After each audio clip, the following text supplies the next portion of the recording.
Hello everybody, welcome to the course VLSI Design Flow RTL to GDS. This is the 33rd lecture. In this lecture, we will be looking at automatic test pattern generation or ATPG. Specifically, in this lecture, first we will be looking at some terminologies which are relevant to automatic test pattern generation. Then we will be looking at the general approach to ATPG, and then we will be looking at a concept of redundant faults. So, before moving to the ATPG method, let us look at an interesting paragraph from the book Through the Looking Glass by Lewis Carroll. So, the paragraph is, they always purr. So, here they refers to the kitten. They always purr. If they would only purr for yes and mew for no or any rule of that sort, she had said, so that one could keep up a conversation. But how can you talk with a person if they always say the same thing? On this occasion, the kitten only purred, and it was impossible to guess whether it meant yes or no. So, this is true for the kitten, and this is also true for our chip. Now, if our chip will produce the same output for a defective chip and a fault-free chip, then we cannot distinguish that whether our chip is defective or not, right. So, to make our chip or to make our conversation with a chip reasonable, we use test pattern. So, in the earlier lecture, we have seen that test patterns are basically the inputs that we apply to our chip, so that the output that is produced by the chip is different for a faulty circuit and a fault-free circuit. Now, let us look into that how we can derive those test patterns and then use that for the purpose of testing. Now, what is the objective of automatic test pattern generator? So, the objective is to generate test patterns, and test patterns we understand that are the input patterns which produces different outputs for a faulty circuit and a fault-free circuit. So, these test patterns are also known as test vectors. So, the objective of ATPG is to generate test patterns that can be used to detect faults in our circuit, and once we detect a fault, then we stop that chip to go to the consumer or the customer, right. So, that is what our objective of testing is, to basically find out or detect whether our circuit is faulty or not, and then stop a faulty circuit to reach to the end user. So, what should be the desired characteristics of the test vectors that an ATPG tool generates? So, the desired characteristic is that the set of test vectors that will be produced by an ATPG tool, that should be as small as possible, right. So, the test vectors that detect all faults considered for the circuit. Now, for detecting faults in our circuit or all the faults in our circuit, only we need a set of test vector, right. Only a few test vector may not be sufficient, but a set of test vectors will be sufficient to detect all the faults in our circuit. Now, what should be the characteristics of that set of test vector? We want that set to be as small as possible. Why do we want to have that set to be as small as possible?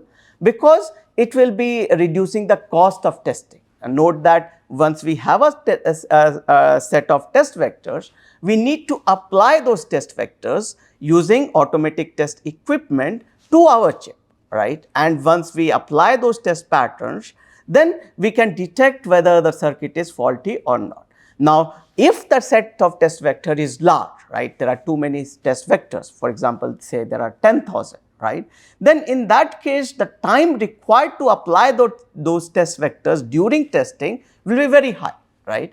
And therefore, we want to reduce that set, right? If we reduce the set of test vectors, then the application or the time to apply the test vectors during testing will be less, and therefore, the cost of testing will reduce.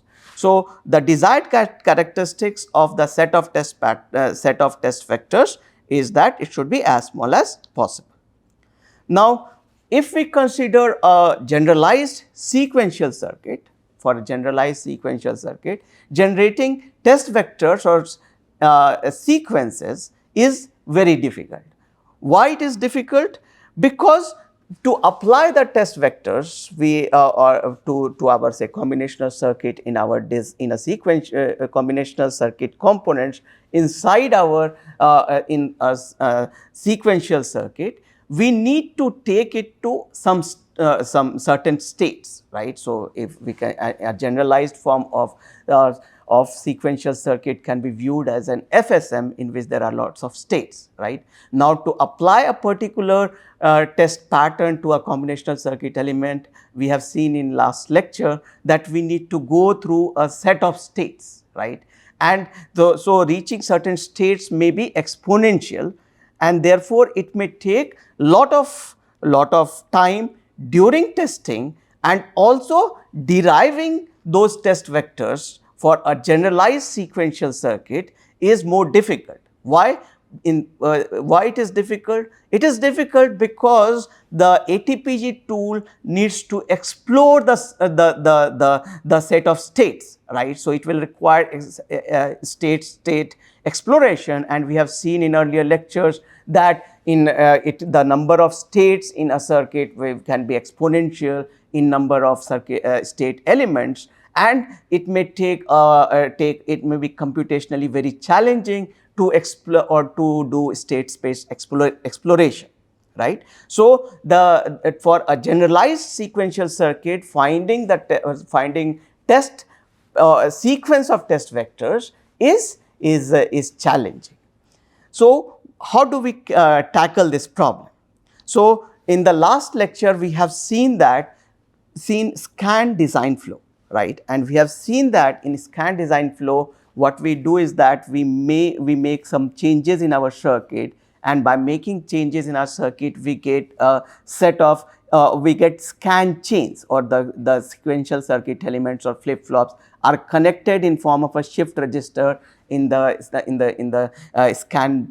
scan mode, right. When that happens, then we can apply, or we can go to any state in linear number of clock cycles, right. And therefore, the flip flops, the Q pins of the flip flops can be considered as a pseudo primary input, that is the Q pins of the flip flop, and the D pins of the flip flops can be considered as pseudo primary outputs, right. So, we have seen that we can consider the D pins and the Q pins as pseudo primary output and pseudo primary input in the last lecture for a scan inserted design, right.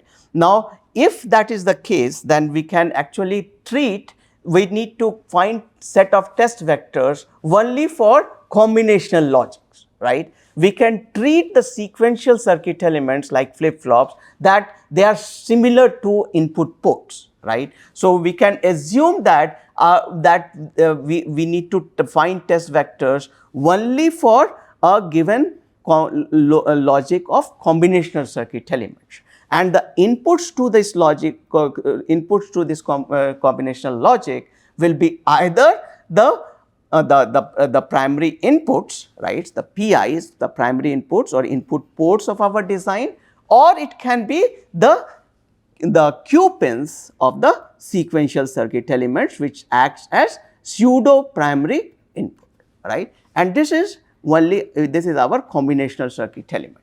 So, the problem in a scan design flow, the finding test pattern boils down to finding test patterns for combinational logic element. Why? Because we can consider that thus the sequential circuit elements, the flip-flops, have been converted to scan cells, and the value that we want at the Q pins of the flip-flops, those can be directly be fed through the scan input port in a scan design flow, and we can consider the Q pin of the flip-flop similar as the input port of our design and proceed with finding the test pattern for the combinational logic cone, right. And then later on, when we want say the test pattern for this turns out to be say 0 1 0 1, then the input the values that are coming directly from the primary inputs or PIs, we can apply that value at the primary input port, and the values which are being driven or the pins of the or the inputs of this combinational logic cone is being driven by the Q pins of the flip flops. Those can be directly loaded using the scan input port while testing, right. So the sequential ATPG problem gets converted to combinational ATPG problem in scan design flow, and combinational ATPG problem, though it is NP complete, it is relatively much simpler than the sequential ATPG problem. And there are many efficient algorithms which can solve the computational ATPG problem. So in this lecture, we will be looking only at combinational ATPG problem, and we will confine to the single stuck at fault model that we had discussed in the last lecture. Now, before proceeding to ATPG method or how to find the test pattern, let us be familiar with some terminologies which will be required in understanding the algorithm.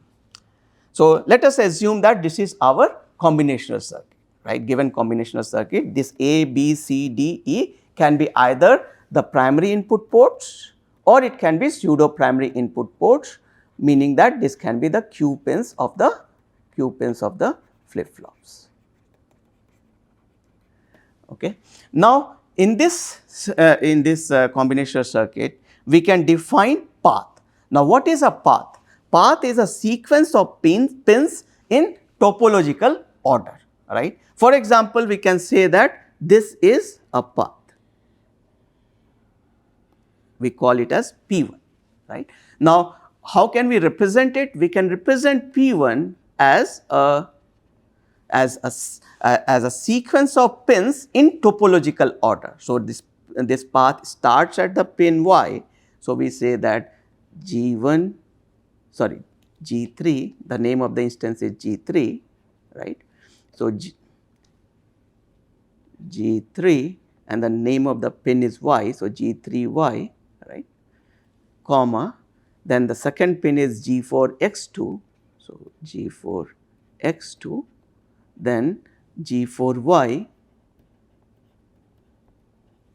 then G5X, this pin, G5X, then G5Y, right. Then it goes to G7X1, G7X1, then G7Y, and finally to Z, this primary output or POZ, right. So, this is a path. The path here we have listed the pins in topological order, right, G3Y, G4, X2 and so on. Similarly, there is another path P2, right, we can list the pins for the same. Then there is a third path which has been shown, right. There are many other paths in this combinational circuit combinational logic, and we are not showing them, right. So, the path is a sequence of pins in topological order. Now, what is on path input or on input? So, for a given path, the pins lying on that path, the input pins lying on that path, those are known as on input. So, if we take the path P1, right, if we are taking the path P1, right, this is the path P1. Now, the input pins lying on this path are known as the on input pins or on path input pins of this path. So, what are the input pins? The input pins are x2, x, g5x, so g4x2, g5x and g7x, right. So, what are on input pins? On input pins for P1. So, they are G4 X2, G5 X, right. So, G4 X2, G5 X and G7 X1, right. These are on input pins for P1. Now, what are side path inputs or side inputs? So, the side inputs are the input pins other than the on inputs of the instances lying on that path, right. Now, if we consider this path P1, then the instances lying on the path are this, right. Now, what are the inputs of these instances other than the on inputs? Those are the side inputs. So, for G4, X1 input is the one other than the on input, right. For G5, there is no side input, right. Now, for G7, X2 and X3, these both are the side inputs. So, the side inputs for P1 are G4 X1, right. So, note that G4 X2 was on input and G4 X1 is the side input, and for G5 there is no side input. For G7, G7 X2 and G7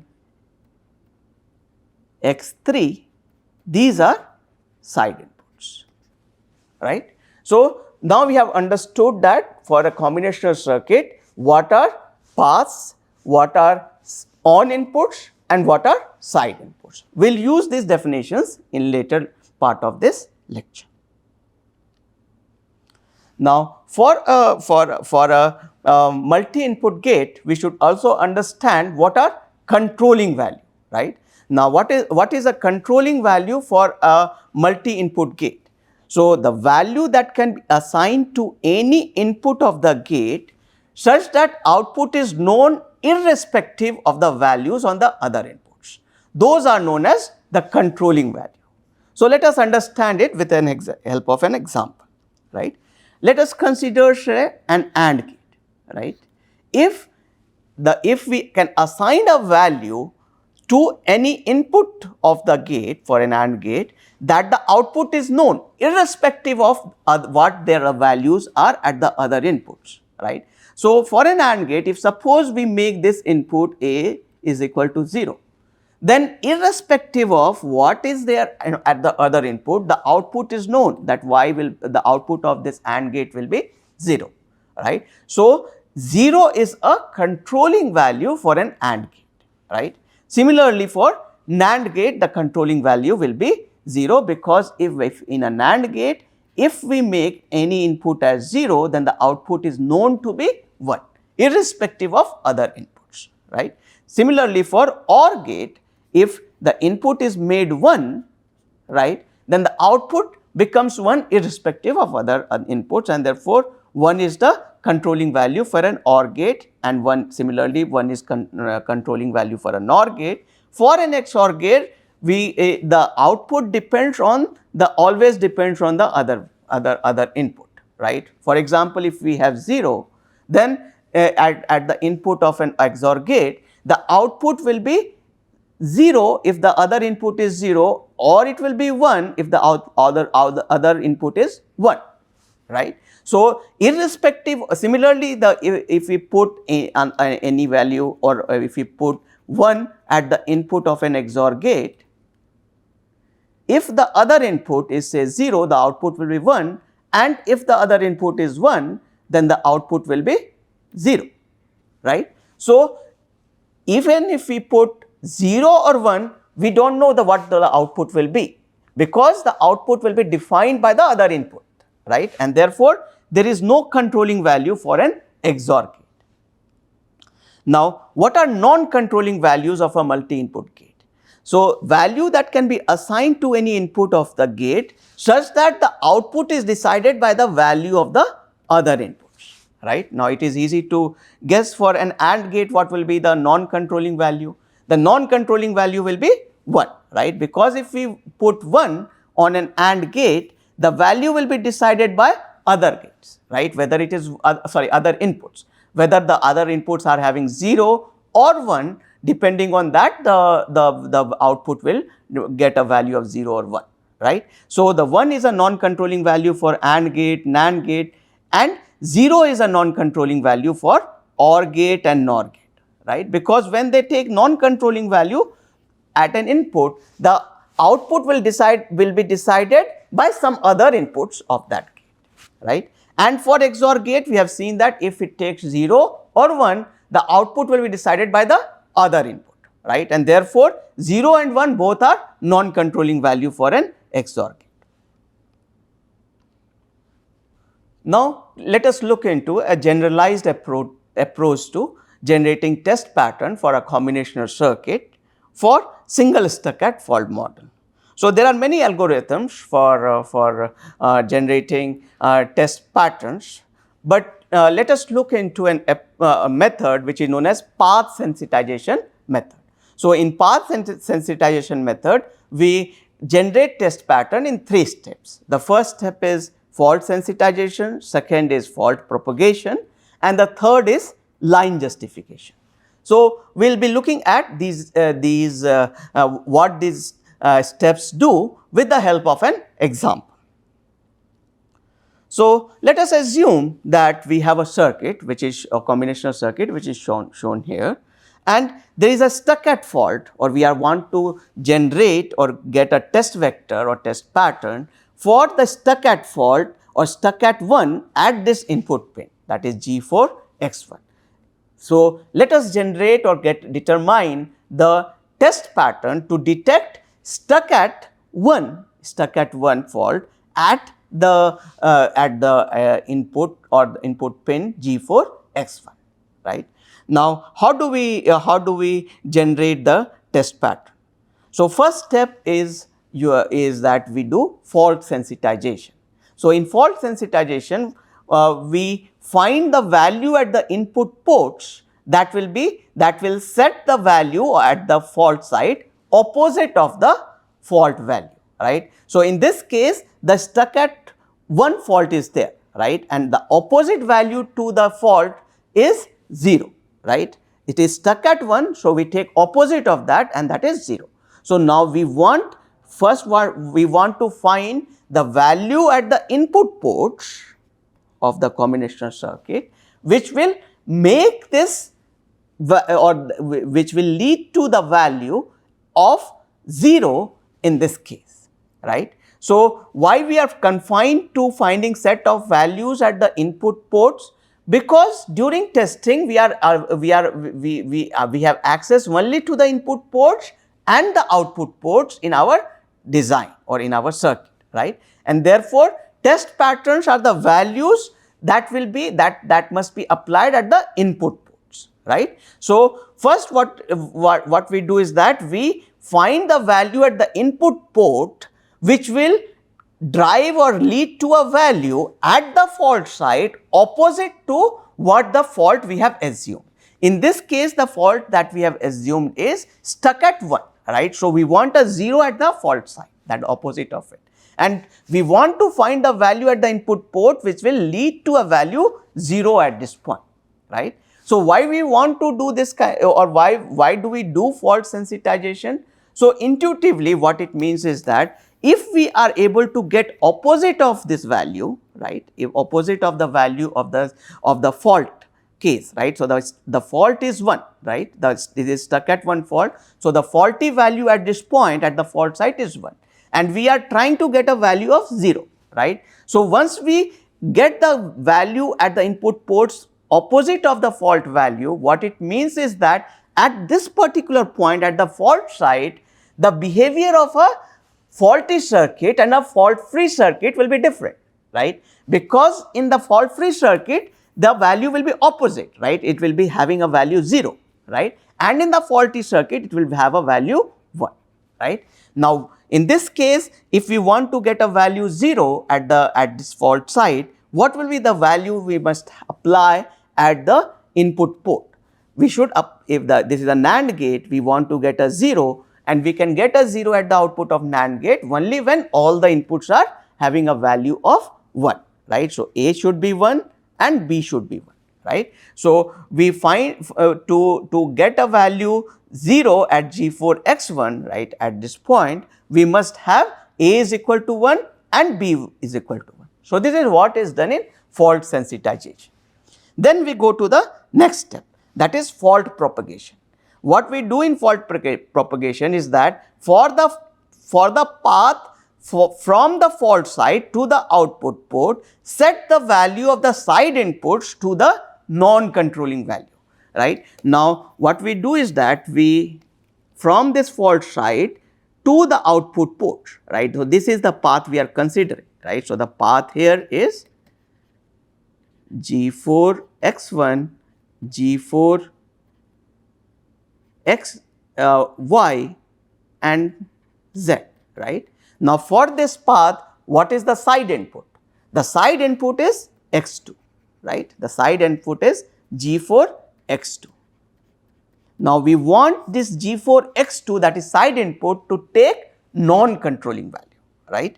So, we want to set G4 X2 to non-controlling value, and this is a NAND gate, right. This is a NAND gate, and the non-controlling value of a NAND gate is 1, right. So, we want to set G4 X2 is equal to 1, right. So, why we want to do this fault propagation, and why do we want to set the side inputs to a non-controlling value? Intuitively, what we are doing is that if we set the side inputs to non-controlling value, then the output of that gate will be decided by the on input, right. The on input in this case is G4 X1, right. So, the value at G4 X1 will be actually deciding the value of this gate, right, and therefore, we can observe the fault, and if we do this throughout the path, we will be able to propagate the effect of the fault at the output, or we can observe the effect of the if we can observe the difference between the faulty circuit and the fault free circuit at the output, right. Now, in the third step, we do line justification. So, in line justification, we find the value at the input ports that will set the side inputs as found in fault propagation. So, in fault propagation, we found that this G4 X2 must be equal to 1. Now, we have to find the value of the input ports, which will give us the value of 1, right. Now, how can we do it? So, if we want this value to be 1, right. So, in this inverter should have at its input a value of 0. Now, when can have a value of 0 at the output of the of an OR gate? When both its input are 0, right. So, C is equal to 0 and D is equal to 0. So, we get C is equal to 0 and D is equal to 0 as the value that we want, right. So, now what is the combination of all these, what values do we get at the input ports? So, in the fault sensitization, we had got A is equal to 1 and B is equal to 1, right, and in line justification, we got C is equal to 0 and D is equal to 0, right. So, now what is the test vector? So, test vector is A is equal to 1, B is equal to 1, C is equal to 0 and D is equal to 0. Now, we can check whether this is a valid test pattern or not, right. Now, if there was no fault in our circuit, right, and we apply 1, 1, 0, 0, what will be the output? So, if this is 1 1, we will get a value here as 0, right, and here both are 0, we get a value of 0 0, and we will have here as 1, right. Here we have 0, we have 1, and this is a NAND gate, one input is 0, so it will output will be 1. So, this will get Z is equal to 1 for fault free circuit. Now, what we will get for a faulty circuit? For a faulty circuit, there will be a stuck at one fault at this point, we will have here we will have 1, right, and the other values here C D will have value 0 0, the output here will be 0, the output of the inverter will be 1, and both the inputs of this NAND gate is getting a value of 1, and therefore, Z will be is equal to 0 when the when the circuit is faulty, right. So, we are getting different values for a faulty circuit and a faulty circuit for this input pattern, right. So, we have got the required test vectors. Now, there can be complications in this method of finding a test pattern using fault sensitization method, right. Now, what can be the complication? Let's take an example. Suppose we are given that we want to find a test pattern for stuck at 0 at this pin, right. So, we do fault sensitization. Now, to get this fault sensitization, we must get a value of 1, right, opposite out to the value at this point at the fault site. Now, what should be the value at the input ports? If you want 1 here and this is a NOR gate, both its input should be 0. So, C is equal to 0, and to make this point output of G1 as 0, we must have B is equal to 1, right. So, we get B is equal to 1 and C is equal to 0 by fault sensitization. Now, we want to do fault propagation. Let us first take this path, right. Now, for this path, the side input is G5 X1. We want to make it as 1 because this is an AND gate, right. G5 is an AND gate. So, we want to make G5 X1 the side input to non-controlling value, that is 1. Now, to get 1, when we go to line justification, when will the output of a NOR gate G2 become 1? When both its input are 0, right. Now, if we want to make G2 X2 as 0, B lines or B input port should get a value of 0, right. Now, in line fault sensitization, we had found that B is equal to 1. Now, we want to make it as 0, right. So, at the same time, we cannot have two values at B, right, and therefore, there is a conflict. So, we cannot, this means that we cannot propagate this fault to the output Y, right. With the earlier decision of propagating the effect of this fault to the output Y, output port Y needs to be backtracked, needs to be changed. So, let us look at what is the other option. The other option is that we can propagate this fault to the other output port, that is Z, right. So, let us do a fault propagation through Z, right. Now, if we consider fault propagation through Z, then the side input is G6 X2, right, and this is an OR gate which must make this as 0, right, the non-controlling value. Now, to make this in G6 X2 is equal to 0, what must be the we need to do line justification. So, when we do this is G4 is a OR gate and its output must be made 0. Now, when can be and we can make it 0 by making both its inputs C is equal to 0 and D is equal to 0. Now, C is equal to 0 is consistent with fault sensitization and therefore, there is no conflict and we have got the test pattern. So, what is the test pattern? So, test pattern is the value at x is immaterial, the value at input A, the input A is immaterial, the B must be held to a value 1, C must be held to a value 0 and D must be held to a value of 0. Now, I leave it as an exercise for you to check whether this is a valid test vector, meaning that if there is a stuck at 0 fault at this point, whether the output produced at Z at the output port Z, whether you are getting two different values for a faulty circuit and fault-free circuit for this test vector. Now, let us look at another example. Suppose we want to find a test vector for the stuck at 1 fault at the input G3 X1, right. So, to find that, first we need to do fault sensitization, right. Now, the fault value is 1, so we must get a value of 0 at this point. Now, to get 0, what value we must set at the input ports? We must set B is equal to 0, right. Now, the next step is fault propagation. So, we want to propagate the fault from this point to the output Z, right. Now, what are the side inputs in this case? The side inputs are G3X2 and G4X1.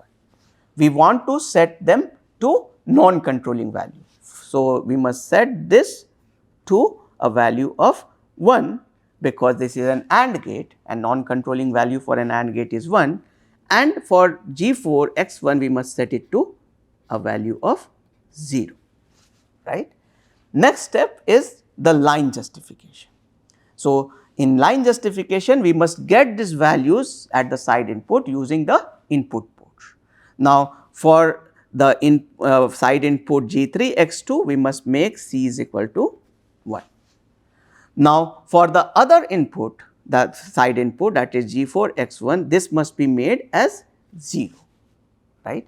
Now, to get a 0 for an AND gate, we must have both input as 1. Now, again what if we want to make G2 X2 as 1, we must make the line B is equal to 1. But in earlier fault sensitization, we have seen that B must be held a value of 0. So, we have got a conflict again, right. Now, in this case there is no other path, right, to explore, and therefore, there is nothing to backtrack, right. So, if there is no way in which we can get a consistent value or there is no conflict for a given fault, then in that case there will be no test vector which will be existing to detect that fault, and such type of faults are known as redundant faults, right. So, what are redundant faults? The faults in which the faults which cannot be tested using any test pattern, right. So, in this case we have say 3 inputs, right. So, the number of possible test patterns are 2 to the power 3 or 8. Now, out of these 8 patterns, there is no pattern. If we use any of these patterns from this test from this 8 combination, there will be no combination which will give different values for a faulty circuit and a fault-free circuit. Now, if that is the case, then no test vector exists for this circuit to detect the stuck at 1 fault, right, at the input pin G3 X1. Right. So, in that case we say that stuck at 1 fault at G3 X1 is a redundant fault. We cannot detect it using test vectors, right. Now, if that is the case, then we can actually use these redundant faults to optimize our circuit. How can we use it? So, redundant fault means that the behavior of the circuit with and without fault is the same, right. If that is the case, we can assume that at the fault site we have a constant value 0 or 1 as given in the fault, right. So, for example, if it is a stuck at 1 fault, we can assume that 1 is there always in our circuit, and using that assumption we can optimize the hardware in our circuit. How can we do it? Let us see. So, this is the same circuit that we saw in the previous slide, and we have seen that stuck at 1 fault at this input pin is a redundant fault, right. So, now we assume that stuck at 1 at G3 X1 is always present. Now, if we tie this G3 X1 to a value 1, right, then what will be the output G3Y? So, G3Y output will always be the value at the input C, right. So, we can say that G3 this AND gate is serving no purpose but this output is something at the, or the output of this AND gate is nothing but C, right. And therefore, we can redraw this circuit as in which we are driving this G4 X2 not through this AND gate, but through the input port C, right. So, now we are able to reduce the hardware in our design because we have removed one AND gate. Now, we can verify that the original circuit and the reduced circuit both are functionally equivalent, right. So, I leave it again as an exercise for you using simple algebraic manipulation and De Morgan's law. You can check, or by drawing the truth table of these two circuits, you can check that for any input combination these two circuits will produce the same output. So, these two circuits are equivalent functionally, but the modified circuit has got less hardware because it has got one less AND key. Now, let us look at what challenges do we encounter in ATPG. So, the challenges that we encounter in ATPG are primarily due to reconvergent fan outs. Now, what is a reconvergent fan out? Suppose there is a gate, right, and from there is a multiple fan out, and later on through through combinational circuit elements, they converge back to some logic gate. So, this kind of structure is known as reconvergent fan out structure, and if this kind of structure appears in our circuit, then it becomes more challenging for ATPG tool.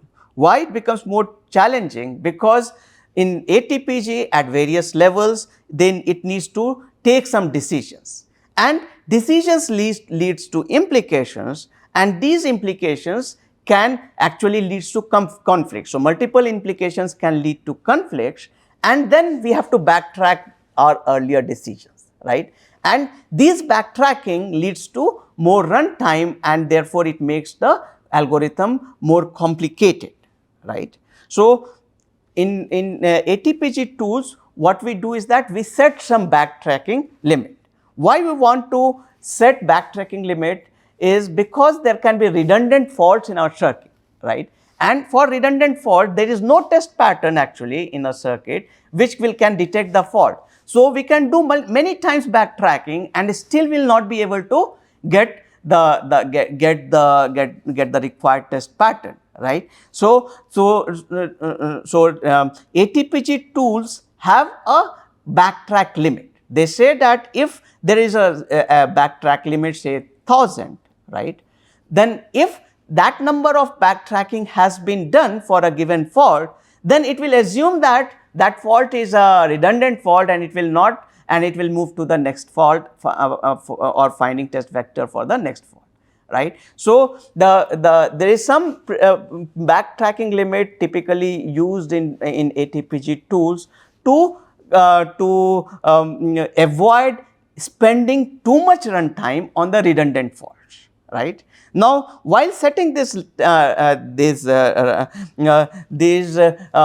backtracking limit, we must be careful, right, because if we make this backtrack limit very small, say 10, right, or 20, in that case what will happen is that there will be many faults which are actually non-redundant, and for them it will hit this backtrack limit, and the tool will avoid finding the test vector for that fault, right. So, it shouldn't be too small, right, and if it is too large, right, say maybe 10,000, right, then in that case the tool may be doing so many backtracking for redundant faults, right, and at the end of, because for redundant fault as many time you do backtracking will not get a test vector, right. So, in that case for redundant fault it might spend too much runtime, and which are not actually useful, and therefore, a reasonable value of backtrack limit should be used, right. Now, the ATPG algorithm have been studied since last 50 years or so, and lot of advancement have been made. in the discussions that we have seen in the previous slides, we have looked into a very simple kind of fault sensitization methods based ATPG, right?